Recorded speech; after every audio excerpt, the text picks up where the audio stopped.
வணக்கம். நீங்கள் இணைந்து கொள்வது இலங்கையின் முதற்தர செய்தி வழங்குனர் நியூஸ் ஃபர்ஸ்டின் மதிய நேர பிரதான செய்தி அறிக்கையோடு. உங்களுடன் இணைந்து கொள்ளும் நான் சண்முகநாதன் வினோதர்ஷன். விரிவான செய்திகளுக்கு செல்லும் முன்னர் முதலில் இன்றைய தலைப்புச் செய்திகள். காங்கேசன்துறை கடற்பகுதியில் மறைத்து வைக்கப்பட்டிருந்த நிலையில் மீட்கப்பட்ட கஞ்சா மெல்லாகம் நீதவான் நீதிமன்றத்தில் ஒப்படைப்பு. சாலாவ ராணுவ களஞ்சிய சாலையில் ஏற்பட்ட தீ விபத்தை அடுத்து சீதாவக்க கல்வி வலயத்தில் உள்ள 7 பாடசாலைகள் மறு அறிவித்தல் வரை தொடர்ந்தும் மூடப்படும். மேல் மாகாண கல்வி அமைச்சர் தெரிவிப்பு. வெள்ள அனர்த்தத்தினால் அழிவடைந்த மற்றும் தொலைந்த பரீட்சை ஆவணங்கள் மற்றும் சான்றிதழ்களை வருகின்ற 3 நாட்களில் வழங்க பரீட்சைகள் திணைக்களம் நடவடிக்கை. ஆஸ்திரேலிய பிரதமர் மெல்கம் டர்ன்புல் தனது தேர்தல் பிரசார பயணத்தை ரத்து செய்தார். இனி விரிவான செய்திகள். காங்கேசன்துறை கடற்பகுதியில் மறைத்து வைக்கப்பட்டிருந்த நிலையில் மீட்கப்பட்ட கஞ்சாவை மல்லாகம் நீதவான் நீதிமன்றத்தில் ஒப்படைக்க உள்ளதாக போலீசார் கூறினர். காங்கேசன்துறை கடற்பகுதியில் 160 கிலோ எடையுடைய கஞ்சா மறைத்து வைக்கப்பட்டிருந்த நிலையில் நேற்று மாலை கடற்படையினரால் கண்டெடுக்கப்பட்டுள்ளது. பின்னர் குறித்த கஞ்சா காங்கேசன்துறை போலீசாரிடம் ஒப்படைக்கப்பட்டுள்ளதுடன் அதன் பெறுமதி 30 மில்லியன் ரூபாவுக்கும் அதிகம் என போலீசார் தெரிவிக்கின்றனர். சம்பவம் தொடர்பில் இதுவரை எவரும் கைது செய்யப்படவில்லை. சம்பவம் தொடர்பான விசாரணைகளை காங்கேசன்துறை போலீசார் முன்னெடுத்து வருகின்றனர். கொஸ்கம சாலாவ ராணுவ முகாமில் ஏற்பட்ட தீ சம்பவத்தை அடுத்து வெளியேற்றப்பட்ட அப்பகுதி மக்களை இன்னும் 2 தினங்களில் மீள அவர்களின் வீடுகளுக்கு அனுப்பி வைக்க முடியும் என ராணுவ பேச்சாளர் பிரிகேடியர் ஜயனா ஜாவிர தெரிவித்துள்ளார்.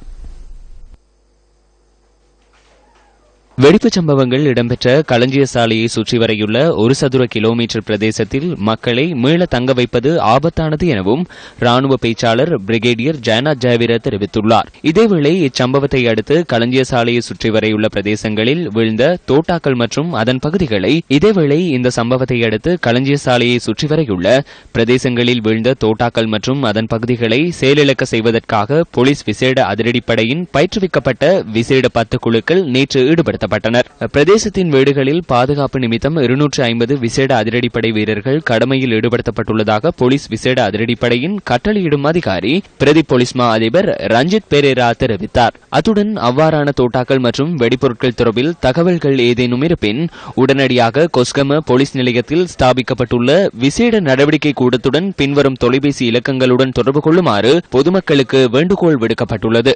அந்த தொலைபேசி இலக்கங்கள் பின்வருமாறு: 0113046127 அல்லது 0113046129.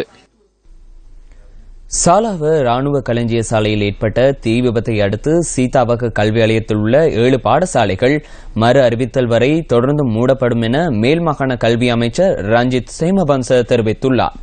அதன் அடிப்படையில் அகரவிட்ட மகா வித்யாலயம், சாலாவத்த கனிஷ்ட வித்யாலயம், கலுஅக்கல சித்தார்த்த கனிஷ்ட வித்யாலயம், புனித ஜான் பொஸ்கோ கனிஷ்ட வித்யாலயம், கொஸ்கம சுமேத கனிஷ்ட வித்யாலயம், கட்டுகுட கனிஷ்ட வித்யாலயம் மற்றும் கொஸ்கம மகா வித்யாலயம் ஆகிய பாடசாலைகள் இவ்வாறு மூடப்படுவதாக அமைச்சர் குறிப்பிட்டுள்ளார்.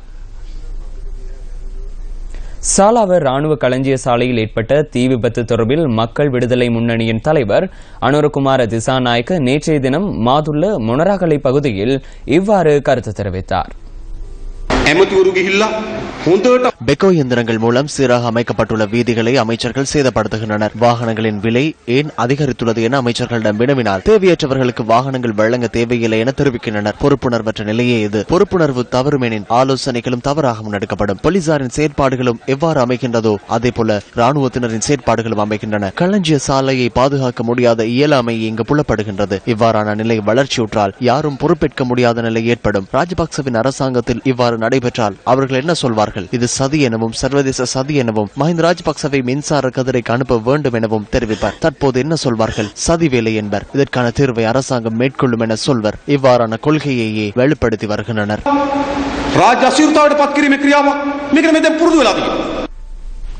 வாகன விபத்துகளுக்கு இலக்கான சிலருக்கு நஷ்டஈடு வழங்கும் நிகழ்வொன்று போக்குவரத்து மற்றும் சிவில் விமான சேவைகள் அமைச்சர் நிமல் சிறிபாலடி சில்வா தலைமையில் நேற்று பிற்பகல் நடைபெற்றது.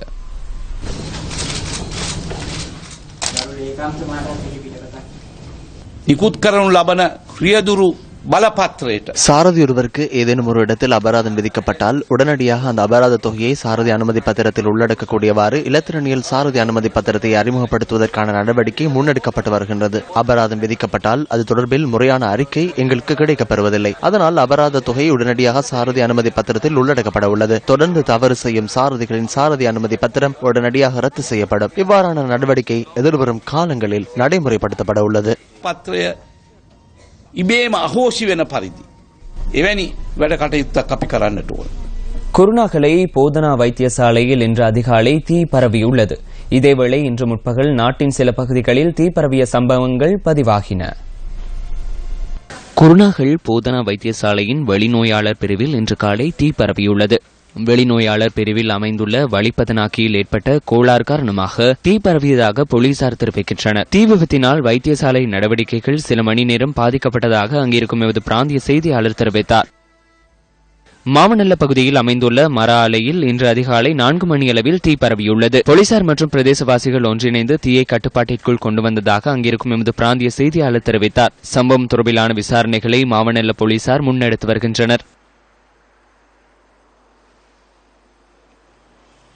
இதேவேளை மொனராகலை மாராவ பகுதியில் தீ பரவியுள்ளது. பரவிய தீயினால் 2 வீடுகள் சேதமடைந்துள்ளன. வீடமைப்பு திட்டம் ஒன்றிற்கு எதிர்ப்பு தெரிவித்து அண்மையில் குறித்த பகுதியில் ஆர்ப்பாட்டத்தில் ஈடுபட்டவர்களின் வீடுகளே இவ்வாறு தீயினால் சேதமடைந்துள்ளதாக போலீசார் தெரிவிக்கின்றனர். டயர் துண்டுகளை வைத்து தீப்பற்ற வைத்துள்ளதை மக்கள் அவதானித்து தீயை அணைக்கும் நடவடிக்கைகளில் ஈடுபட்டுள்ளனர். சந்தேக நபரை கைது செய்வது தொடர்பிலான மேலதிக விசாரணைகளை மொனராகலை போலீசார் முன்னெடுத்து வருகின்றனர். காலி போத்தல பிரதேசத்தில் நேற்று கூறிய ஆயுதத்தில் தாக்கி ஒருவர் கொலை செய்யப்பட்டுள்ளதாக போலீசார் தெரிவிக்கின்றனர். சம்பவத்தில் போலீஸ் விசேட அதிரடிப்படையில் கடமை புரிந்து சேவையில் இருந்து இடைநிறுத்தப்பட்ட நபரே இவ்வாறு உயிரிழந்துள்ளார். நேற்று பிற்பகல் 2 மணியளவில் போத்தல நீதிமன்றத்தில் ஆஜராகி மீண்டும் மோட்டார் சைக்கிளில் வீடு திரும்பிக் கொண்டிருந்த போது போத்தல கிஹியோய உபதபால் அலுவலகத்திற்கு அண்மையில் குறித்த நபர் மீது தாக்குதல் மேற்கொள்ளப்பட்டுள்ளது. அருகில் இருந்த வயலொன்றிலிருந்து இந்த நபரின் சடலம் போலீசாரால் மீட்கப்பட்டுள்ளது. போத்தல பகுதியைச் சேர்ந்த 29 வயதான ஒரு பிள்ளையின் தந்தையை உயிரிழந்துள்ளார். அண்மையில் ஏற்பட்ட வெள்ள அனர்த்தத்தினால் அழிவடைந்த மற்றும் தொலைந்த பரீட்சை ஆவணங்கள் மற்றும் சான்றிதழ்களை வருகின்ற 3 நாட்களில் வழங்குவதற்கு பரீட்சைகள் திணைக்களம் நடவடிக்கை மேற்கொண்டுள்ளதாக பரீட்சைகள் ஆணையாளர் நாயகம் தெரிவித்துள்ளார். கிராம சேவகர்களின் மூலம் ஆவணங்களை பெற்றுக்கொள்வதற்கான விண்ணப்பங்களை கோர முடியும் என பரீட்சைகள் ஆணையாளர் நாயகம் MN புஷ்பகுமார தெரிவித்துள்ளார். வெள்ளத்தினால் அழிவடைந்துள்ள சான்றிதழ்கள் மற்றும் ஆவணங்களை மீள் விநியோகிப்பதற்கான நடவடிக்கைகளை தாம் ஏற்கனவே முன்னெடுத்துள்ளதாக பரீட்சைகள் ஆணையாளர் நாயகம் WMNJ புஷ்பகுமார தெரிவித்துள்ளார். இந்த விடயம் தொடர்பில் மேலதிக விடயங்களை அறிந்து கொள்வதற்காக பிரதி பரீட்சைகள் ஆணையாளர் நாயகம் S பிரணவதாசனுடன் நாம் தொடர்பினை ஏற்படுத்தினோம். வெள்ளத்தினால் பாதிக்கப்பட்ட மாணவர்கள் தங்களது சான்றிதழ் தொலைந்து போனால் அவர்களுக்கு சான்றிதழ்களை விநியோகிக்கும் ஒரு நாள் சேவை ஏற்கனவே ஆரம்பிக்கப்பட்டுள்ளது. அதாவது உங்களது கிராம சேவையாளரிடம் அதற்குரிய விண்ணப்பங்கள் அனுப்பி வைக்கப்பட்டுள்ளன. மாணவர்கள் அந்த விண்ணப்பங்களை பூர்த்தி செய்து அவர்களிடம் கையளிக்கும் பட்சத்தில் அவர்கள் அதனை எம்மிடம் அனுப்புவார்கள். நாங்கள் ஓரிரு தினங்களில் அந்த பிரதேசங்களுக்கு வந்து உடனடியாக அதனை விநியோகிப்பதற்கு நடவடிக்கையை மேற்கொள்கின்றோம். இங்கு நாங்கள் வரும் பொழுது அவ்வாறு விண்ணப்பங்களை அனுப்பாத நேரடியாக வந்து தமது விண்ணப்பங்களை எம்மிடம் அந்த இடத்தில் கையளித்தும் உங்களது சான்றிதழை பெற்றுக் கொள்வதற்குரிய வசதிகள் ஏற்படுத்தப்பட்டுள்ளன. இதேவேளை இம்முறை நடைபெறவுள்ள கல்வி பொதுத்தராதர சாதாரண தர பரீட்சை வினாபத்திரங்களின் கட்டமைப்பு மற்றும் மாதிரி வினாபத்திரங்கள் அடங்கிய புதிய புத்தகம் ஒன்றை நாட்டின் சகல பாடசாலைகளுக்கும் விநியோகிக்க எதிர்பார்ப்பதாக பரீட்சைகள் திணைக்களம் தெரிவித்துள்ளது.